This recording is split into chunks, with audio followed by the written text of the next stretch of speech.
برادری کے بنیاد پر ایک دوسرے کی مدد کرنے سے باز آ جائیں، چھوڑ دیں یہ کام۔ یہ جاہلیت ہے، جاہلیت ہے، جاہلیت ہے مسلمانوں۔ آج ہمارے معاشرے میں اس جاہلیت کو پروان چڑھا رہے ہیں مسلمان۔ بڑی بڑی تنظیمیں اور سوسائٹیاں بنی ہوئی ہیں برادریوں کی بنیاد پر، اور ایک دوسرے کے کٹ ہوتے ہیں، اپنی برادری کے ساتھ بیٹھتے ہیں، دوسرے کے ساتھ بیٹھنے سے نفرت کرتے ہیں، اپنی برادری کی مدد کرتے ہیں اور دوسری برادری کی مدد کرنے کو اپنے لیے جائز اور حلال ہی نہیں سمجھتے۔ یہ جاہلیت ہے ساری دنیا میں، چاہے کوئی پاکستان میں رہنے والا ہے، چاہے کوئی افغانستان میں رہنے والا ہے، سب مسلمان ہیں، سب کلمہ پڑھنے والے ہیں، سب آدم کی اولاد ہیں اور سب برابر ہیں۔ کسی کو کسی پر کوئی فوقیت حاصل نہیں ہے۔ یہ فوقیت دینا کہ وہ افغانی ہے، وہ بنگالی ہے، پاکستانی ہے، وہ سعودی ہے، اور وہ عربی ہے، وہ اجمی ہے، یہ تو جاہلیت تھی۔ اسی کو تو محمد رسول اللہ صلی اللہ علیہ وسلم نے ختم کیا ہے۔ تم سب ایک باپ کی اولاد ہو، جب ایک باپ کی اولاد ہیں تو وہ فخر کس بات کا، اونچ نیچ کا تصور کس بات کا۔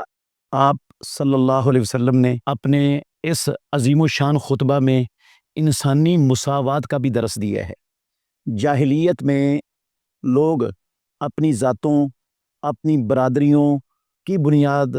پر ایک دوسرے پر فخر کرتے تھے۔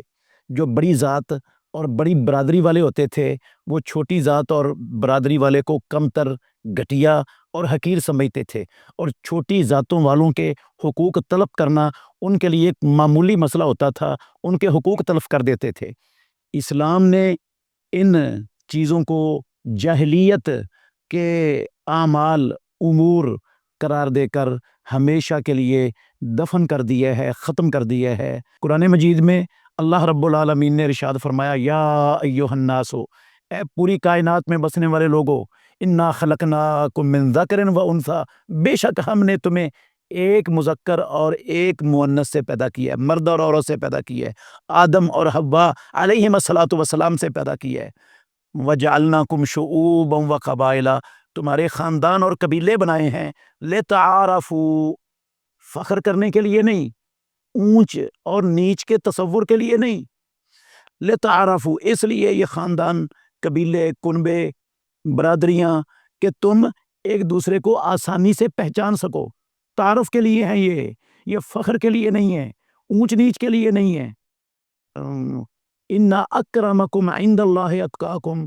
کوئی برادری بڑی اور کوئی برادری چھوٹی نہیں، کوئی زیادہ عزت والی اور کوئی کم عزت والی نہیں، سب سے زیادہ عزت والا اللہ رب العالمین کے ہاں، یہ اللہ کا قرآن پاک میں اعلان ہے، ان اکرمکم عند اللہ اتقاکم، جو سب سے زیادہ اللہ سے ڈرنے والا، متقی اور پرہیزگار ہے، حراموں سے بچنے والا، فرائض کو ادا کرنے والا، اللہ اور اس کے رسول کے حکموں پر چلنے والا، جو سب سے زیادہ ہے وہ اللہ کے ہاں سب سے زیادہ عزت والا ہے، چاہے وہ کسی کمتر سمجھی جانے والی برادری کا فرد ہو، اور وہ گھٹیا اور حقیر ہے، چاہے وہ کائنات کی سب سے بڑی سمجھی جانے والی برادری کا فرد ہو، جس کے اندر تقویٰ نہیں، للہیت نہیں، اللہ کا ڈر نہیں ہے، جو اللہ اور اللہ کے رسول کے حکموں پر نہیں چلتا۔ اللہ رب العالمین نے اس میں سارے انسانوں کو برابر قرار دیا، اور یہ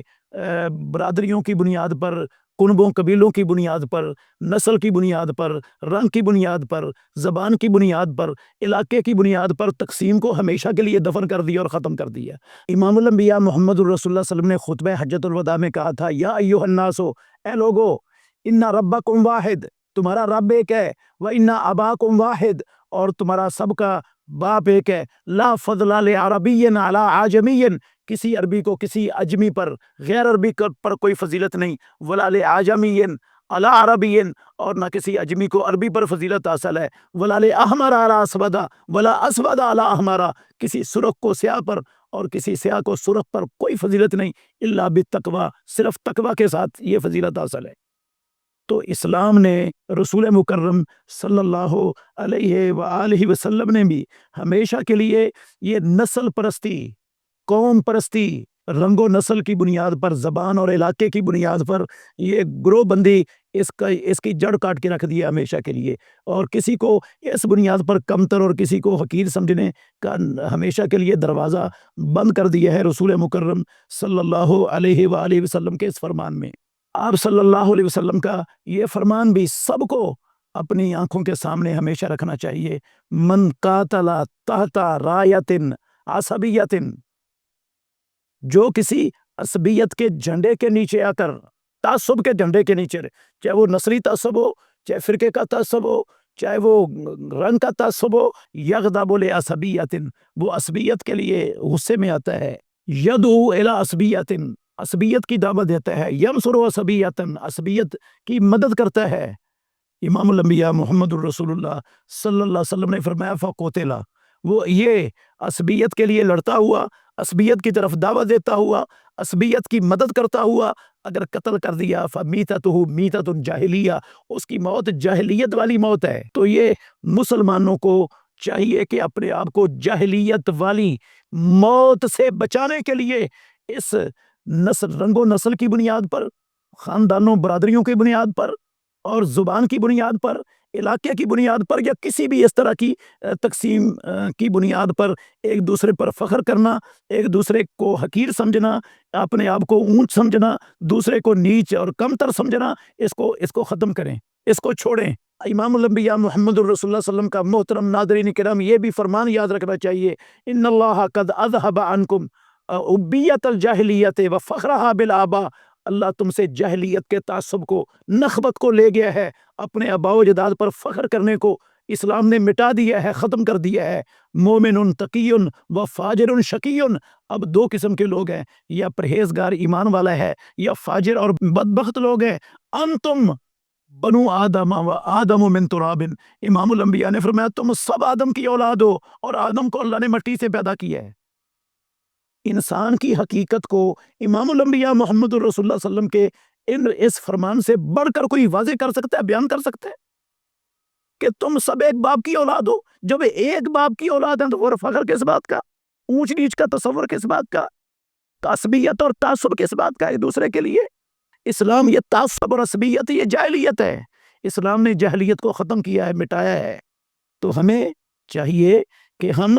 صرف اپنی برادری والوں کے ساتھ نہ بیٹھیں، صرف اپنی برادری والوں کی مدد نہ کریں، اپنی جو ہے نا شادیوں میں صرف اپنی برادری والوں کو نہ ڈھونڈیں اور دوسروں کو کمتر اور حقیر سمجھنا چھوڑ دیں، اور صرف برادری کے بنیاد پر ایک دوسرے کی مدد کرنے سے باز آ جائیں، چھوڑ دیں یہ کام، یہ جاہلیت ہے، جاہلیت ہے، جاہلیت ہے مسلمانوں۔ آج ہمارے معاشرے میں اس جاہلیت کو پروان چڑھا رہے ہیں مسلمان، اور ہمارے معاشرے میں بڑی بڑی تنظیمیں اور سوسائٹیاں بنی ہوئی ہیں بنیادوں ان جو نا برادریوں کی بنیاد پر، اور ایک دوسرے کے کٹ ہوتے ہیں، اپنی برادری کے ساتھ بیٹھتے ہیں، دوسرے کے ساتھ بیٹھنے سے نفرت کرتے ہیں، اپنی برادری کی مدد کرتے ہیں اور دوسری برادری کی مدد کرنے کو اپنے لیے جائز اور حلال ہی نہیں سمجھتے۔ یہ جاہلیت ہے، اسلام نے اس کو مٹایا ہے۔ محمد الرسول اللہ صلی اللہ علیہ وسلم نے خطبہ حجۃ الوداع میں اس چیز کی بھی جڑ کاٹی ہے۔ ہمیں اپنے نبی کے خطبے کو سمجھنا چاہیے، اس کو سینے سے لگانا چاہیے، اس کو جو ہے نا اپنی زندگی کا دستور بنانا چاہیے، اور ہمیں یہ جاہلیت والے امور کو، جاہلیت والی چیزوں کو جن کو اللہ کے نبی نے توڑ دیا ہے، ختم کر دیا ہے، دفن کر دیا ہے، ہمیں ان کو زندہ رکھ کر وہ جاہلیت میں مددگار نہیں بننا چاہیے۔ جس طرح میں نے بتا دیا ہے کہ یہ علاقائی، نسلی اور رنگ کی بنیاد پر، زبان کی بنیاد پر تقسیم جاہلیت ہے، تو ساری دنیا میں چاہے کوئی پاکستان میں رہنے والا ہے، چاہے کوئی افغانستان میں رہنے والا ہے، سب مسلمان ہیں، سب کلمہ پڑھنے والے ہیں، سب آدم کی اولاد ہیں اور سب برابر ہیں، کسی کو کسی پر کوئی فوقیت حاصل نہیں ہے۔ یہ فوقیت دینا کہ وہ افغانی ہے، وہ بنگالی ہے، وہ جناب پاکستانی ہے، وہ سعودی ہے، اور وہ عربی ہے، وہ اجمی ہے، یہی تو جاہلیت تھی، اسی کو تو محمد الرسول اللہ صلی اللہ علیہ وسلم نے ختم کیا ہے۔ اور آج ہم اللہ کے نبی کے اس پیغام کو ختم کرنے پر جو ہے نا وہ مصر ہیں، اور اس کا پرچم جھنڈا، جاہلیت کا جھنڈا لے کر کھڑے۔ اللہ سے توبہ کریں، معافی مانگیں، اور اس جاہلیت کے جھنڈے کو اٹھانے کی بجائے محمد الرسول اللہ صلی اللہ علیہ وسلم کے پرچم کو اٹھا کر اپنے آپ کو اللہ کے نبی کا متبع ثابت کرنے کی کوشش کریں۔ اللہ ہمیں سمجھنے کی اور عمل کرنے کی توفیق عطا فرمائے۔